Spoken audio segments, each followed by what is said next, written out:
Well, good morning, everybody. I'm Bob Clements. If you don't know me or if I haven't met you before, I am the president of Axsium Group, and welcome to another Retail Response webinar.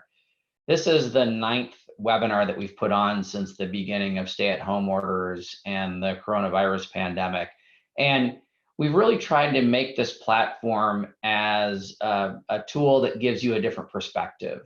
Now, some of these perspectives have been gleaned from our workforce management experts at Axsium and those of our partners as well that spend virtually their entire career, their entire working life thinking about workforce management and have been thinking about how workforce management is being affected by the coronavirus pandemic.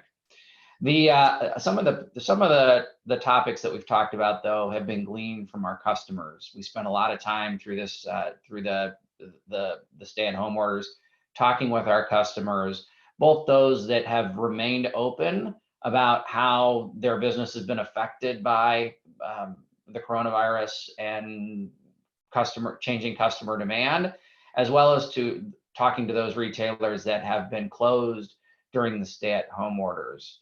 Um, and what I'm hoping is that the webinars that we've provided, the content that we've shared, has been useful to both affirm the work that you're doing matters to your associates, to your customers, to your company, as well as inspire you with new ideas. And from the first episode, we focused on sharing those ideas and lessons learned to help you navigate the unknown more successfully, to help retailers that were shut down plan for reopening. And now we are reopening. So today's webinar is really intended to highlight the most important actions related to workforce management when we reopen our stores, or as we start to stabilize if we're retailers that have been open. They're really intended to be the lessons that we've learned over the last 9 weeks, and really to think about, kind of put a pin on where we've been and start to talk about how do we transition into the next phase of the pandemic. So let's pause and think a little bit about where we are today. And as retailers enter, re-enter a state of opening, what we're seeing is that kind of that varies. It varies by retailer and it varies by geography. And that's because retail is really this patchwork quilt of rules and regulations that we need to be following. And that's really driven by the geographies that we lived in. And so in many respects, I don't think about it just as a patchwork quilt, but it's like a patchwork quilt of patchwork quilts, where at the highest level, we're thinking about the countries that we're operating in. But then when we start breaking it down into smaller pieces, it's the regions within the geography, it's the counties within the regions, and then it's the cities within the counties, where we seem to have a collection of different rules and regulations, whether it's related to social distancing or health and safety guidelines, or even how we can operate our business, that's driving how we operate and the realities that we face. And just as an example of that, if we think about our friends in the UK, Boris Johnson's unveiled his plan for reopening the economy, but it is, and while Britain as a country is following those rules, Scotland and Northern Ireland are taking their own paths. Similarly, when we look at Canada and Australia, we're seeing a coordinated national effort with localized, primarily at the state or province level, guidance that's being given based on timing and what's being allowed. The United States is no exception. In fact, it's probably more fragmented in the United States, where we're seeing individual states with very different guidance from other states, even neighboring states. We're seeing counties that are either more open or less open. And then we're seeing municipalities set their own rules as well. So all of this creates a lot of confusion. Now, that confusion has provided some opportunity as well. So as certain areas open first, it gives retailers an opportunity to test and try new ideas that then they can apply to other stores when they reopen, and hopefully provide a more reliable, safer experience as we start to reopen. But ultimately, as we think about opening, reopening, moving to the next phase, I think retailers need to ask themselves a series of questions that start with: what stores do we reopen?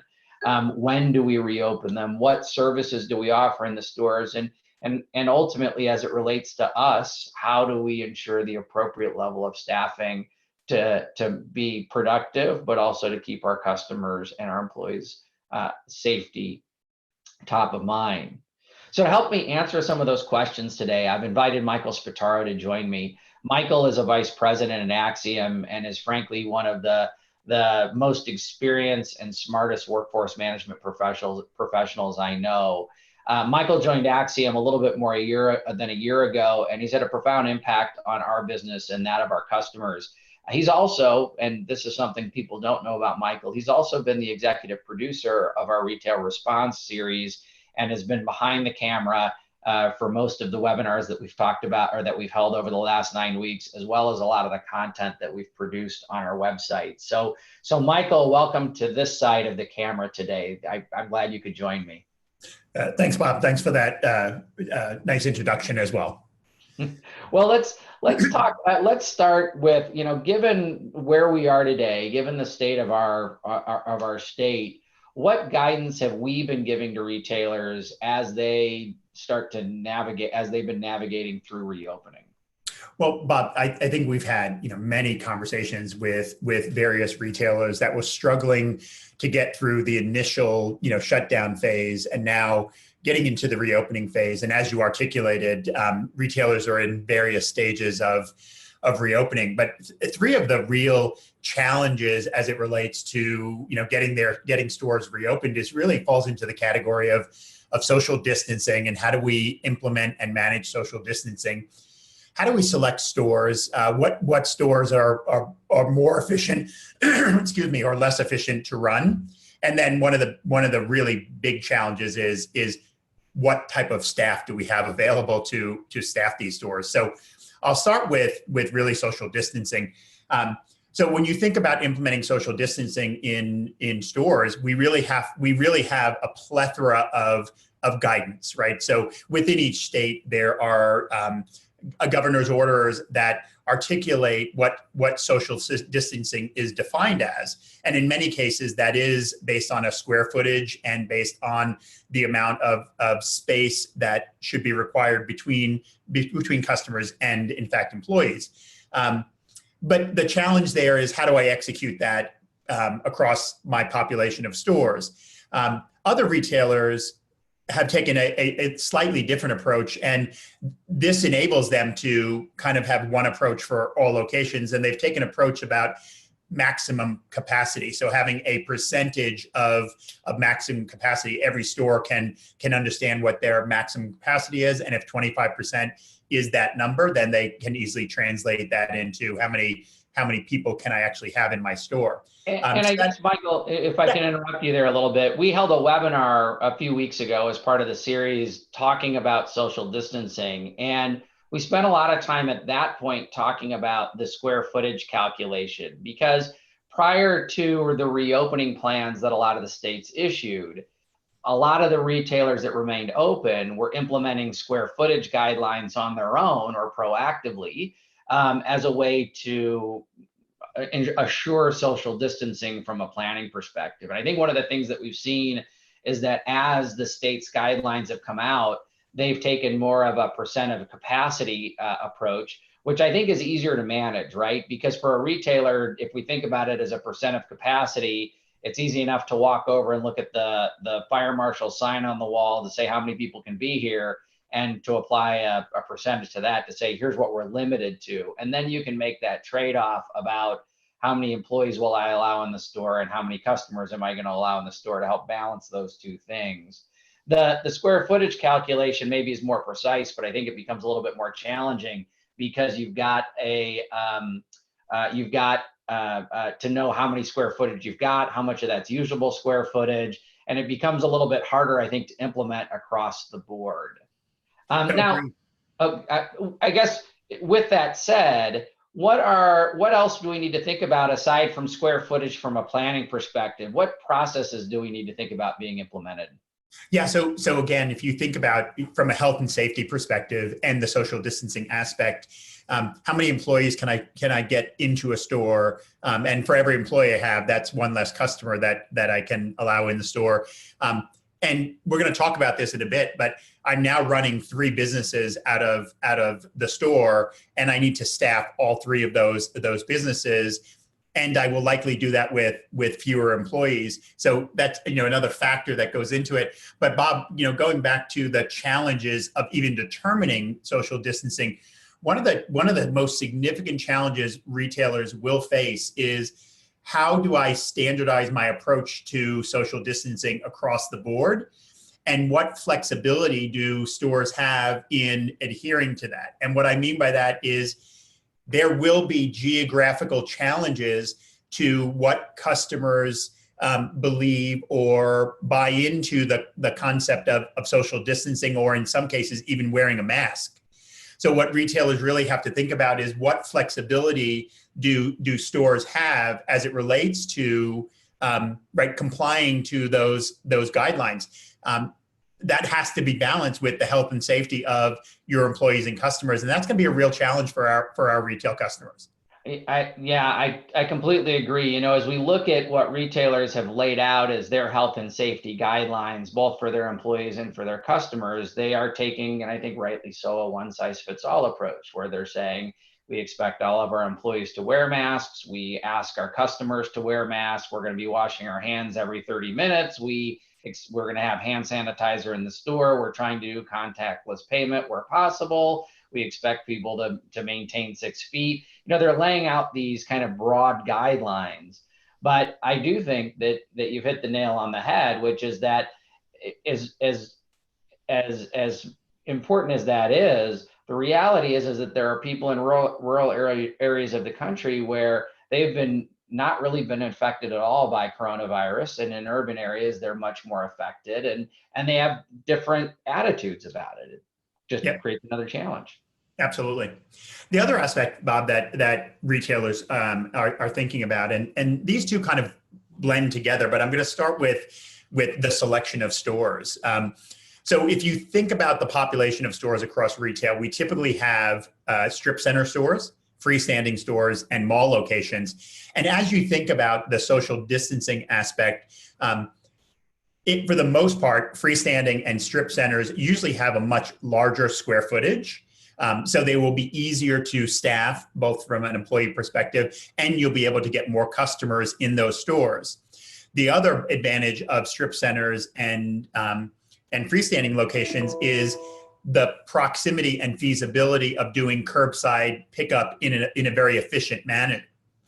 The challenge to mall stores, as many of our retailers know, is those are typically smaller square footage stores. So I can have fewer employees in those stores and fewer customers in those stores. But the bigger challenge is, how do I manage social distancing from 3 perspectives? And what I mean by that is managing social distancing within the store. Once I've reached my maximum capacity within the store, a queue is going to start outside the store. So how am I enforcing social distancing outside the store? And then as it relates to the mall, how is the mall instituting social distancing as it relates to customers traversing the mall and customers in line getting into stores? The other challenge with mall locations, as you and I have previously discussed, is from a curbside pickup perspective. If I'm an anchor in the mall, much more functional because I usually have exit doors. If I'm not an anchor in the mall, I'm putting my employees potentially at risk to do curbside pickup because of the distance they have to travel to deliver the package to a customer. So store selection is going to be really key. Well, I think some of that, or a lot of that's going to be dictated by your ability to open based on local regulations. So we know some places that have open malls, some are limiting capacity to malls, and others like Ontario are reopening, but saying you need to have that outside exit to be able to open to the public. I think that the other aspect of it, that as we talk with retailers, as we kind of think about the future, is that we're not opening all stores at once. Inside of a market, We just may not have the demand or the ability, like we talked about, based on local organization or like local regulations, to open everything at once. And so when we do, we probably want to think about those stores that are a little bit larger to allow for more capacity, so which allows us for more productivity. So it ultimately drives a little bit more revenue. It also gives us a little bit more flexibility with staff, which seems to be very limited right now. So why don't we talk just a minute about availability of staff? Yeah. So when we think about retailers and your ability to staff your stores, so likely you are going to want to staff your stores with fewer employees than prior to the pandemic. The real challenge is what resources or what team members are actually available. So you've furloughed and laid off a large number of employees, and those employees will fall into really 3 or 4 categories. One category is, I want to come back to work, and I want to come back to work as quickly as possible. The second category is, hey, this unemployment check is really nice, and I want to continue to get that for as long as I can, so I'm not going to come back to work. Other employees really had to find another job when they were furloughed or laid off, and they've found another job, and they're happy with where they are. Maybe getting paid a little bit more. Yeah. And then the fourth category is those employees that were looking for other opportunities before this happened, and now are interested in exploring those other opportunities. So there, right, you have a 2-phase problem. One is you were never going to bring all those. You were likely not going to bring all those employees back anyway, because you'll fit fewer employees in a store. But you may not have enough employees to open stores. So you may have to look at, how can I leverage the employees that I know are coming back across the population of stores that I am going to open, and then potentially look at cross-store and or cross-brand scheduling to ensure that you can support all the stores that you can open. Yeah. Go ahead. Sorry. No, so those are really 3 of the key drivers in customers thinking, or our retail customers thinking about, how do I open as efficiently and effectively and as quickly as I can.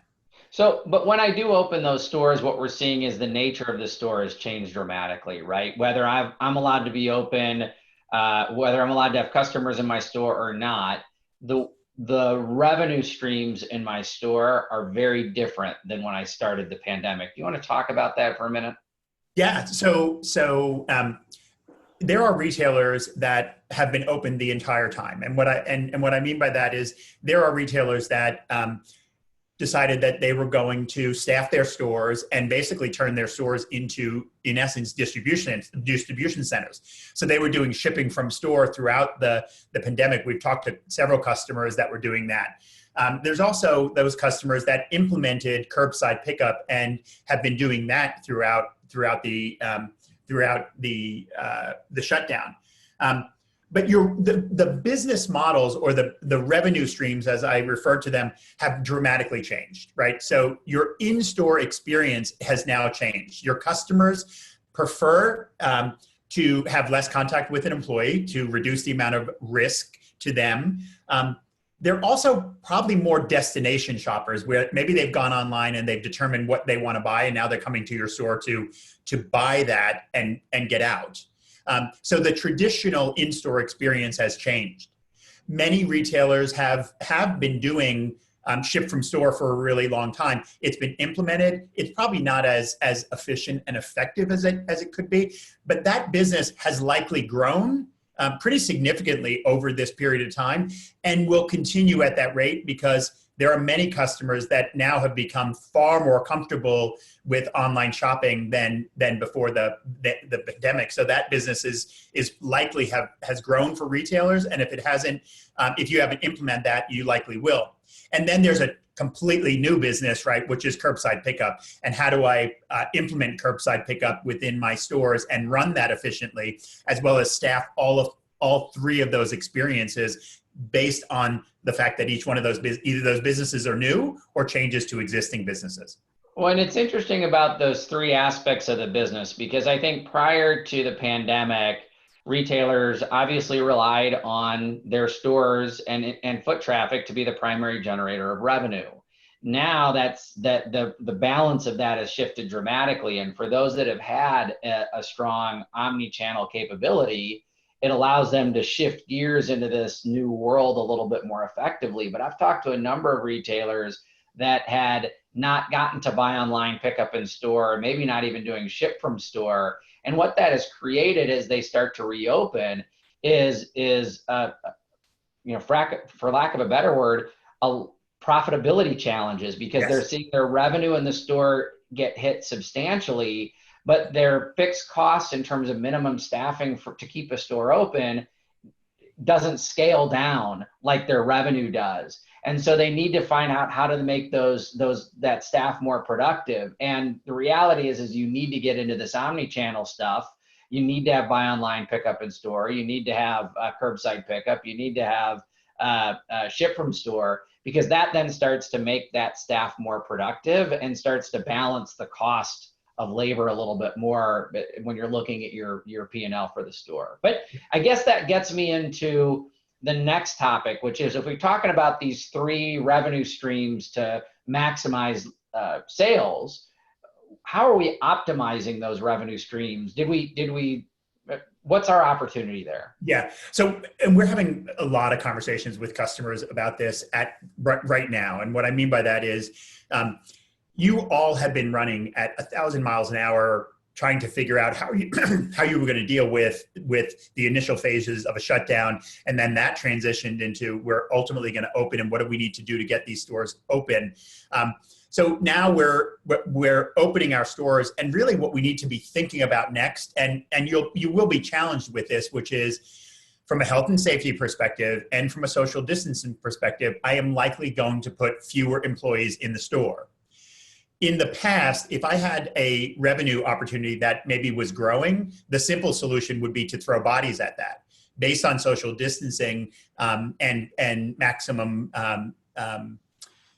occupancy challenges, throwing bodies at it is not necessarily going to be the best approach, and not likely feasible. So what really is you're going to be challenged with is, how do I ensure that all 3 of these businesses are running at peak efficiency and productivity while providing the best opportunity to grow your revenue? So when you think about the in-store shopping experience, how do I ensure that I'm interacting with the customer to the best of my ability to grow that revenue opportunity with that customer in the store?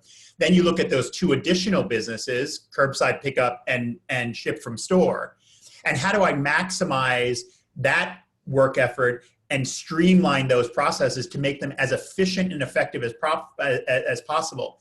As every retailer knows, the largest controllable expense in your stores is labor.